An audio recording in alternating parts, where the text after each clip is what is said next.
Hola a todos y todas, bienvenidos. Vamos a trabajar en un pequeño taller sobre el valor del bosque y el ciclo del agua y cómo hemos trabajado, una pequeña experiencia de cómo hemos trabajado para rescatar saberes respecto del ciclo del agua. Mi nombre es Liliana Argüello, trabajo en la Universidad Nacional de Córdoba. Mi nombre es Guillermo Swin y también trabajo en la Universidad Nacional de Córdoba. Bueno, y vamos a compartir pantalla, vamos a trabajar un poco lo que es el rescate de saberes respecto del bosque y el ciclo del agua. Bueno, la idea un poco es trabajar con pobladores locales o con los espacios y en el campo, ¿no? Entonces, en una primera instancia, la idea es trabajar la observación y caminar y dar una vuelta. Este caso es Cerro Colorado, pero puede ser cualquier poblado, inclusive la parte urbana perfectamente lo permite. Y la idea un poco es que podamos observar a campo distintas instancias donde está presente el ciclo del agua. En el caso de campo se hace mucho más fácil porque bosque y ciclo del agua están muy juntos. En el caso acá de Cerro Colorado, caminamos, dimos toda una vuelta, estuvimos mirando, viendo qué pasaba en distintas instancias y a partir de estas observaciones, lo que hicimos fue trabajar pintura con la naturaleza. Esta técnica eh, permite utilizar los elementos del medio, no se utiliza lápiz ni lapicera, está prohibido usarlo, y tiene que buscar elementos de la naturaleza con los cuales pintar. Lo que hace esto es cortar distancias entre nosotros o el grupo y entre sí y el grupo con el medio y explorar de otra manera al medio, explorarlo, mirar cómo se trabaja. A partir de esto lo que se hizo fue todo un rescate de cómo vieron el agua, de cómo vieron los senderos, de qué vieron en el campo, etcétera, ¿no? Una vez que pasó esta instancia, se hizo un cierre grupal. Al tiempo siguiente, eh, trabajamos un poco lo que son los recuerdos del agua, ¿no? Y dibujos de individuales de cada uno en situaciones de lluvia, en situaciones de brumas o en situaciones donde hubieran visto agua. Se trabajaron los dibujos, se presentaron los dibujos y cada uno a su manera, desde el lugar donde vivía, porque eran pobladores de distintos espacios, mostró lo que veía en el bosque o veía en las piedras en el caso de los que no tenían bosque. A partir de ahí se trabajó frases, o se trabajaron frases o pequeños resúmenes en grupo de cómo se comportaba el agua, qué hacía el agua. Entonces, bueno, acá, por ejemplo, dice, bueno, cuando caen se desliza y se absorbe, o en el caso del cerro, que es muy común, que aparezca en las grietas y en las grietas se vea el agua, ¿no? Entonces, bueno, comenzamos a mirar un poco qué veía cada uno. Ustedes fíjense que aparecen varios elementos del ciclo del agua adentro de lo que la gente cuenta. Entonces, miren, a ver, cae, ingresa a las grietas, se absorbe. Miren acá, este es un grupo bastante más trabajado, ¿no? Nombra qué rocas tienen. Luego, si es el lugar plano y se ve, si se evapora, entonces aparecen palabras del cotidiano que ordenadas, pueden ser así en esto, que es más largo, pueden ser más corto, permiten enganchar y mirar cuánto se conoce del ciclo del agua. Bueno, en otra instancia, la siguiente, lo que hicimos fue trabajar con un rompecabezas, ¿sí? Un rompecabezas que era el ciclo del agua, pero ellos no sabían, dado vuelta, mezclado, y cada persona tuvo que decidir y pensar qué era hasta que se comprendió que era el ciclo del agua. Y a partir de esta comprensión del ciclo, tratar de ordenar de una manera lógica en función de lo que conocía, cómo sería este ciclo, con debate sobre cada una de las piezas, dónde iba, si iba o no iba, y con piezas ambiguas como son las de la evaporación, que puede ir para arriba o para abajo.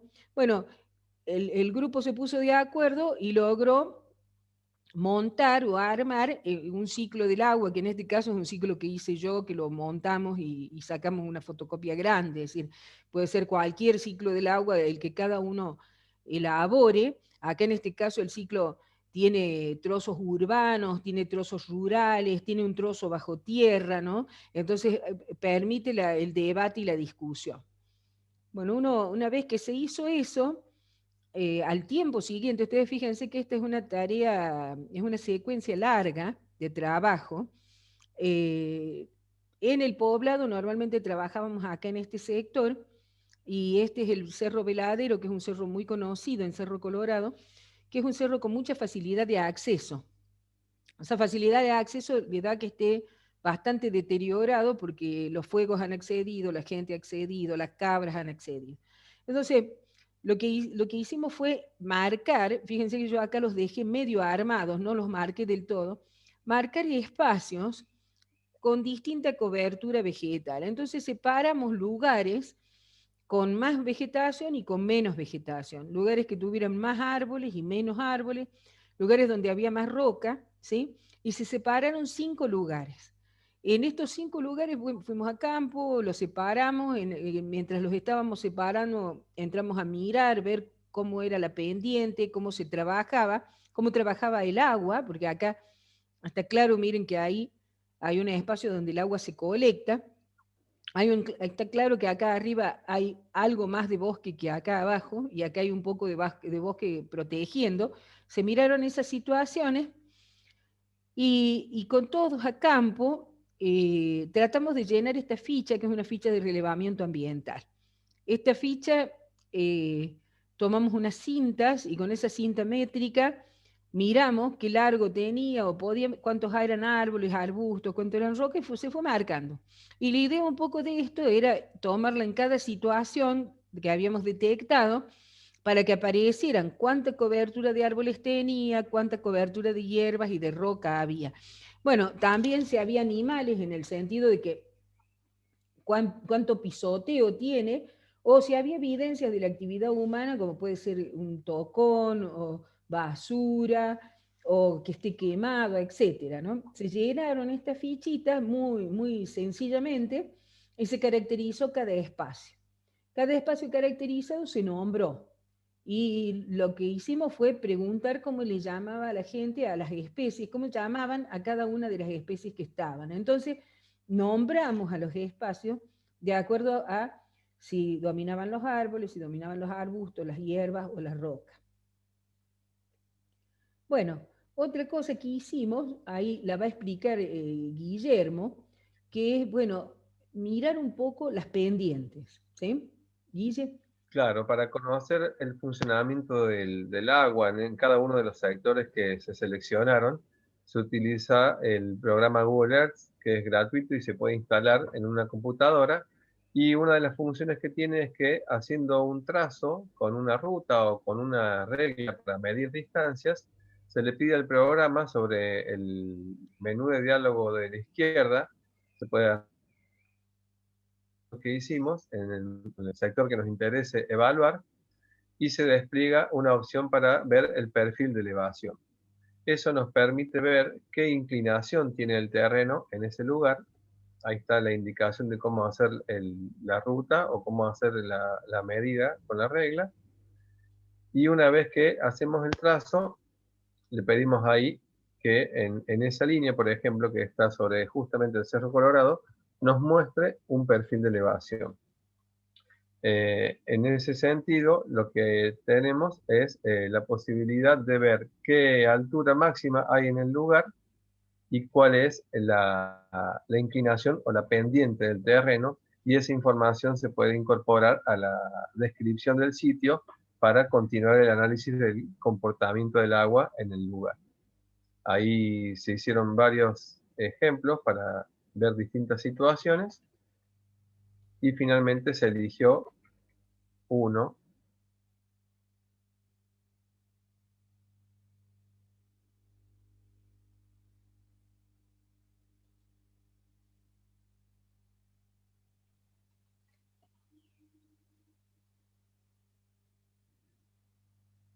¿Sí? Ahí entonces se mira, Guille. Sí, ahí está ahí se ve entonces la inclinación. Esto es lo que la información satelital que hay para el lugar. Tiene una precisión aceptable, si bien no es el microrelieve, sí nos permite tener una idea general de cómo es la inclinación del sitio y poder tener un registro bastante certero del lugar que estamos analizando. Bueno, ahí otro ejemplo. Ese es el ejemplo del río Los Tártagos, en donde podemos ver el nivel de detalle. Fíjense que en toda la planicie, en la imagen inferior se ve un sector plano, que es en realidad el cauce del río, tiene un poco más de relieve en la realidad, pero eso nos da una idea de cuánto es el detalle que nos brinda el programa en cuanto a la inclinación del suelo. Bueno, una vez que tenemos estos datos de base, miren, hemos separado lugares, sabemos más o menos su pendiente. Nosotros por ahí, con un GPS puede tener clinómetro, puede tener una herramienta de clinómetro, que es un instrumento que permite medir la pendiente, también puede ser usado. Lo que hicimos fue tomar en cada lugar y aplicar un método que se llama el método del reguero o el método del chorrito, que lo diseñó Atilio Palacio hace mucho tiempo atrás para que de una manera sencilla podamos ver esta parte del ciclo del agua que por ahí muchas veces permanece oculta. ¿Qué se hace? Se tira un volumen conocido, ¿sí? Ese volumen conocido se larga en el espacio desde lo más alto a lo más bajo, y con una cinta métrica se mide el largo que hace el agua cuando corre. Acá, por ejemplo, se ha tirado el agua ha corrido. Ustedes fíjense que el agua no va a tomar siempre en línea recta. Toma como es el territorio y toma de acuerdo al espacio donde va. Si hay roca, va a correr rápidamente, y si hay un buen mantillo, una buena cobertura de tierra, va a costar mirar por dónde va el reguero, porque se mete por debajo y hay que estar todos atentos. Entonces el grupo entero se coloca alrededor para ver por dónde corre, y se toma la medición desde el punto de partida hasta la salida. Acá hay un breve esquemita de cómo es eso. Es decir, tenemos un punto inicial, tenemos un punto donde el agua corrió, muchas veces corre con 2 o 3 brazos, y tomamos hasta el extremo del reguero y esa es nuestra medición.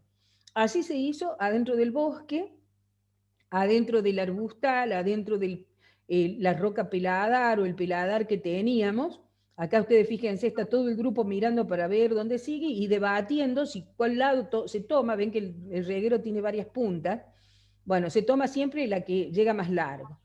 En cada lugar se tomó 5 veces, y a partir de todas bueno, había por supuesto quienes estaban tomando nota, y una vez que estuvieron todas las mediciones, lo que se hizo fue, al tiempo siguiente del campo, hacerle las medidas, ¿sí? Se tomó la media, es decir, se dividió por 5 en la sumatoria de todo, y se vio el valor, se vio la pendiente, acá están los valores de pendiente, se vio el valor, el dato del mantillo que se había obtenido, ¿sí? El dato de suelo expuesto que también se había obtenido al inicio cuando hicimos esa línea de transecta para ver si había árboles, arbustos, hierbas, etc. Y teníamos un bosque, un pastizal con arbustos, un pastizal bajo, que es el que está al lado donde está la gente midiendo, y el roquedal, que es donde está la gente midiendo, ¿sí? En la foto anterior. Entonces, esto permitió mirar cuánto tiempo, cuánta escorrentía superficial había, y debatir hacia dónde iba el agua que no corría. Entonces, sobre todo acá en el bosque, costó mucho encontrar el reguero, todas las veces que se hizo, porque el mantillo era muy alto, de más de 3, 4 dedos en algunos casos, y hasta 6, 7 dedos en otros. El agua se metía por debajo y se encontró, ustedes fíjense que es 1 metro contra casi 6 metros del roquedal con selaginela. Esto permitió debatir y conversar también sobre el valor que tenía el bosque en la retención del agua, y sobre el valor que tenía el bosque en la formación del suelo, porque fíjense ustedes que el mantillo, que está acá abajo, lo mismo que el suelo expuesto, que están como valores acá abajo, prácticamente no hay suelo expuesto y el mantillo es muy abundante, contra mantillo nulo y muy abundante suelo expuesto. Entonces, permite la técnica esta, que es una técnica muy sencilla, permite, bueno, comprender qué hace el agua en el sistema y cómo se mete adentro del sistema cuando hay un bosque, porque hay una cantidad de hojarasca y materiales suficiente como para eso, ¿no? Bueno, y después de esto, volvimos a trabajar el ciclo del agua, volvimos a mirar por el ciclo del agua cómo era, y se cerró un poco todo lo que se había visto antes y se vieron todas estas dudas que había respecto de cómo subía y cómo se absorbía el agua. Bueno, entre las cosas que salieron en ese debate, es algo bastante común, por lo menos en esta localidad, que hay mucha lluvia oculta, producto de la montaña, hay nieblas abundantes y mucha lluvia oculta, entonces fue uno de los puntos que no había salido antes, que salió en el final y que lo permite el avance de la técnica y la comprensión del sistema. Bueno, hasta acá el compartir con ustedes. No sé, Guille. No, eso, que muchas veces creemos que el ciclo del agua está manejado, que está conocido por todos, pero bueno, los que estamos en el nivel medio sabemos que se trabaja, pero no siempre se puede explorar a fondo, entonces creemos que es una herramienta interesante, incluso para hacerse, se puede hacer hasta en la plaza o en un parque cercano a la escuela, para trabajar con los estudiantes esta dimensión y esta importancia del ciclo. Bueno, ha sido un gusto compartir un poco de lo que hacemos y nos veremos en la próxima. Adiós.